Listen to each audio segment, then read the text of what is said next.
Jnvsa Kakching Umathel gi Alumni Mid 2025 Pangthokhre haukiba chai ahum sida North East ki manungda khwaidagi faba vidyalaya ase Jnvsa Kakching Umathel na oire haina vidyalaya ase ge principal Atom Kiran Kumar na ngasi phongdokre wafam asing ase vidyalaya ase gi MP Hall da Pangthokhiba Alumni Meet ki thoramda phongdokhibani thoramasi chai khudingi December thagi hanba nomaizing khudingi pangthokpani ngasigi thoramadu da vidyalaya asigi principal Atom Kiran Kumar Jnvsa Alumni Association gi president Y Shyamo amadi vidyalaya asigi senior teacher Haikrizam Surjit Kumar Khumanna thoiba mitunglen oiki thoramadu mari lenena Kiran Kumar na makhata na phongdokhibada 1987 dagi hauduna layoi khraba matamdugi principal SK Singna makhong sombiramba vidyalaya ase ngasidi mahi chaba haure haina nungaiba phongdoki vidyalaya asidagi thokiba first batch na achoba thodang lobiraga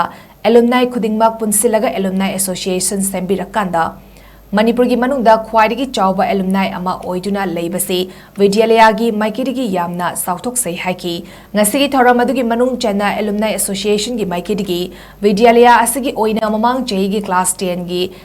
AISSE amadi class 12 ki AISSCE 2025 exam da